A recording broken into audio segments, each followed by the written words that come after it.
Today on Carla's Corner, what I will be talking about is something called PCOS. All right, so this is short for something that's called polycystic ovarian syndrome. Now, this is called PCOS in women, but men, you're also affected by this without realizing it. Anyone can exhibit the symptoms of this particular disease. So I'm going to explain in today's video what PCOS is, what my history is that I have with it, and then also just how to deal with the psychological effects from PCOS. This will be a long video. However, it will be very information dense because I feel that this is such an important topic that I want to make sure that I don't leave anything out. And I also want to summarize it because even though this will be a long video, the information that I'm going to give you is going to be very helpful if you feel like you suffer from this syndrome. All right. So I'm going to give you the all-in-one video where you can hear all of the information in actually a very short period of time relative to the time it would take for you to study it and understand it and etc. All right, so just to reiterate, PCOS stands for polycystic ovarian syndrome. All right, so up to 1 in 4 women actually suffer from this or have some type of sign or symptom, especially the women in the reproductive years. So what are some signs that you have this? What is this characterized by? So first, one thing that this PCOS disease can cause is something called an androgynous effect. So that means acne, that means excess hair growth, that means high testosterone levels. So that can mean basically cysts on the ovaries. That can mean that, you're no longer feminine, you're no longer how you think you should be because you have this androgynous effect from just overall the PCOS and what it's doing to your body. You can get excess hair growth as well. So in the very early signs of having this syndrome, having this disease is actually just having acne and excess hair growth while you're younger. So this is something very common in young girls who are, just entering puberty. So if this starts to happen like a year, 2, 3, 4 later, then it's a sign and symptom and a very good telltale sign that you may develop more symptoms in the future and can lead to future problems as well, which I'll discuss here later on in this video. Thing about PCOS is it's actually now beginning to get recognized as a metabolic syndrome. And what this means is that it can cause you to have hyperinsulinemia, which I'll discuss here in my video. I can also cause you to have hyperlipidemia. It can cause you to have diabetes. It can cause you to possibly have cardiac disease. Also, it can elevate your androgen levels, and there's a lot of negative side effects that can come with that. There can be cosmetic problems, and ovulation, where you're having problem ovulating, infertility, and then also endometrial cancer and obesity. So all of these things are actually now included in the PCOS syndrome, to encompass it all as something called metabolic syndrome, which can be detrimental for your future, not only your health and your wellness, but also your quality of living as well. So this is very important for you guys to understand and to know of all of these effects. And then at the end of this video, I'm going to talk about ways to maybe go about solving the issues of PCOS, and hopefully this can be helpful for you. All right, so what do doctors have to say about what the causes of PCOS is? Well, actually, most doctors and scientists, they don't know what the causes are. They do, however, know that it's a combination of genetics, environment, and also obesity plays a big part as well. So it's really those three things. However, there's a significant number of women and men who have endocrine disorders who are not obese, not even in the slightest. And I was one of them. So don't think just because you're not obese doesn't mean you can't be affected by this disease. All right, so personally, what do I kind of think the causes are? Personally, I think that the majority of the causes are environmental. I think that the environmental factors are actually triggering our genes. And also, the environmental causes are causing our genes to allow us to get obese. So I think that the number one issue is environmental. And so the reason why environmental is number one issue is because of all the ingredients that are endocrine disruptors that are placed in our environments, that we put into our bodies, that we put on our bodies. So if you haven't watched my series about ingredients to avoid for clear skin, those same ingredients are also in our environment, and that's causing us to get endocrine disorders. And guess what? The number one endocrine disorder is PCOS, all because of endocrine disrupting ingredients that I've thoroughly discussed that you should make sure to watch, okay? All right, so one other thing that we have noticed in women who have PCOS is that women who have PCOS also have elevated levels of something called LH, or luteinizing hormone, and also testosterone in their bodies. So at the biological level, there are an increase in these hormones. All right. So keep in mind that luteinizing hormone plays a huge role in a woman's menstrual cycle. All right. So in women, LH is really what controls the menstrual cycle. So it'll trigger the release of the egg from the ovary, right? And this is what ovulation is. So here in women with PCOS who have elevated levels of luteinizing hormone, then that's going to cause some problems. So what problems are those? Is that basically people who have high levels of the luteinizing hormone will experience infertility because the hormone is actually causing your testosterone levels to increase. So too much of that testosterone is going to cause a masculinizing effect. Okay, you're going to have more masculine features like, hair growth, androgenism. We sometimes call it hirudism. So it's going to have that masculine effect, that infertility effect as well. And likewise, if you have too little testosterone in your body, then you're not going to be able to create something called the follicle. And the follicle is actually the structure that holds and releases the egg during ovulation. So we need the perfect amount of these hormones for our individual bodies. All right, so another thing I want you to look at here is it's a graph showing you about the insulin sensitivity and how it's reduced in women with PCOS. And it doesn't matter if you're obese or lean, you will still have insulin sensitivity being reduced. So what exactly does it mean to have your insulin sensitivity be reduced?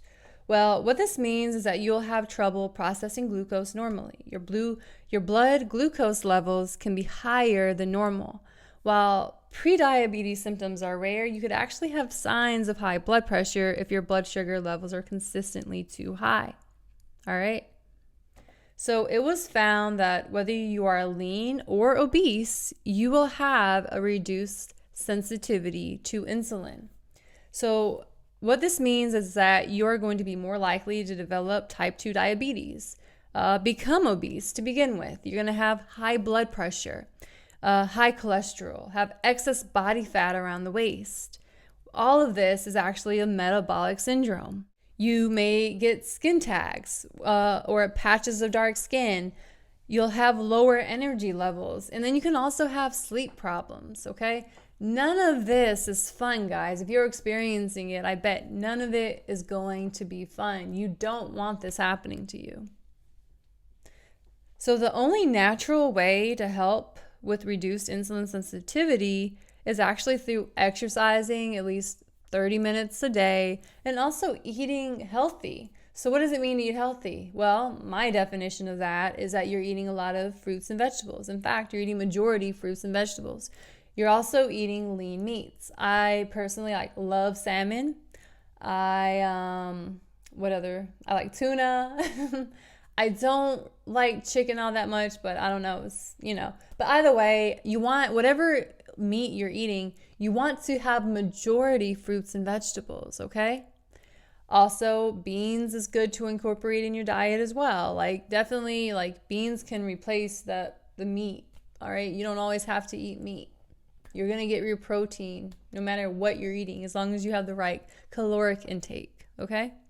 So don't ask, where do you get your protein? Well, it's really easy, actually, to get your protein. And most often, you have too much protein in your diet, and your body has to work extra hard to excrete it through your pee. But, okay, I'm kind of digressing. So let me get back on track. So also, other things that you'll want to consider when you're trying to, have a healthy diet is avoiding the endocrine disrupting ingredients, okay? That is the number one thing. You want to avoid endocrine disrupting ingredients. Also, processed foods with a lot of the endocrine disrupting ingredients are placed in. So if you haven't checked out, and I know I said this before, check out my videos on how to get clear skin and those ingredients that you must avoid, because that is important, especially if you are suffering from PCOS and you no longer wish to suffer from the syndrome. All right, so another thing we've noticed in women who have PCOS is something called decreased levels of a cholesterol called HDL. All right, so what this means is that, we have two types of cholesterol. And not all cholesterol is bad, guys. Keep that in mind. And which cholesterol is not bad? Well, the HDL cholesterol. We also have something called LDL cholesterol. That is the bad cholesterol. We don't want that cholesterol, but we do want HDL cholesterol.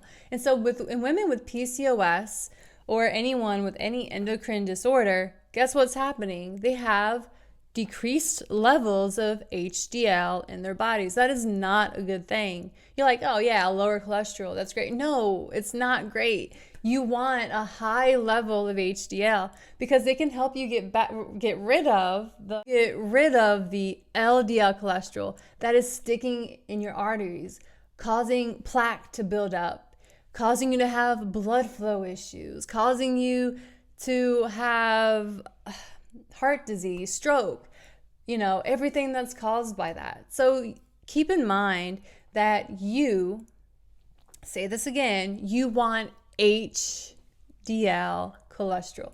You do not want LDL cholesterol, okay? So as much HDL cholesterol as you can. You can go, the sky's the limit. Okay, not the sky, because, there are limits on things, but you get the idea, okay? So there's two different kinds of cholesterol. There's HDL and LDL. You want HDL cholesterol, okay? You don't want LDL, you do want HDL, all right? You should look up, where do you get HDL cholesterol from? I can make a video on that too in the future as well. So make sure you subscribe so you can figure out the differences between HDL and LDL cholesterol and where you get those in your diet.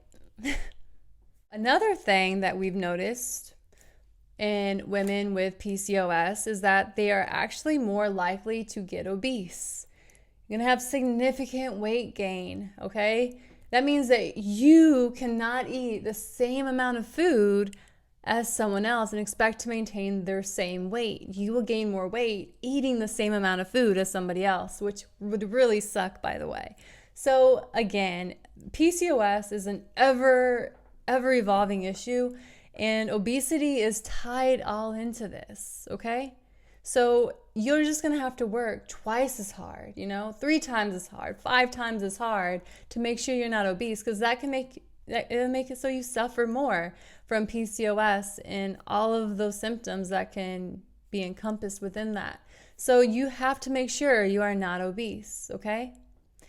Also, guess what? If you avoid certain ingredients like BPA actually is an ingredient, which I talk about in my How to Get Clear Skin video, that can actually cause you to create fat cells in your body. They turn regular cells into fat cells. So make sure you are avoiding BPA, found very much often in canned goods, okay? Make sure you avoid that from your diet altogether, especially if you feel like you're suffering from obesity as well, because of the endocrine disorder. All right, so I could go on and on and on about all of the things that PCOS differs from a normal person than a person who has PCOS. I can go on and on and on, I'm sure. But I just want to get now to like the meat. What are the actual symptoms of PCOS? Like how do you know you have PCOS? So, I mean, there are a few different things you can do. Sometimes women can be asymptomatic, meaning that you might even have cysts on your ovaries, but guess what? It's just not showing. And you're being lucky, right? However, something can trigger it in the future where you could actually start getting those symptoms. So you still want to be cautious. You still want to have good habits, want to eat healthy, exercise, do not have unhealthy, bad ingredients like those endocrine disruptors that I talk about in my How to Get Clear Skin video series. So just make sure you are doing those things so you don't, suffer from those symptoms. So another thing is that you might have symptoms related to PCOS that someone else might not have. Someone else might have symptoms that you might not have. The PCOS symptoms are going to be developed in different ways. Every woman, every person, every man even is different. So what is happening to you may not be happening to them. They may be suffering from a different issue. I'm just going to list the PCOS symptoms or things that can arise if you suffer from PCOS, just in general. All right. So number one, you might have trouble conceiving. So you might have infertility. You might have excessive hair growth on your body that you're like, man, I should not be getting hair right here, right? So that might be happening to you. You might have weight changes and trouble losing weight. You might have ovarian cysts, which I discussed as well. You're going to have a low sex drive. So if you have a low sex drive, you might want to, consider that those endocrine disrupting syndromes as a possible reason for why that's happening to you. Or you might have irregular or missed periods. You can have insulin resistance. You can be tired all the time. So you might suffer from fatigue, might suffer from acne, mood changes. And that's a huge one, girls. Mood changes. Oh my gosh, like I'm going to talk about that too, either in this video or in the next one. We'll see. But mood changes are just horrible. And like, who should have to deal with that? All right, so those are just some symptoms, some PCOS symptoms that you may suffer from just from having PCOS.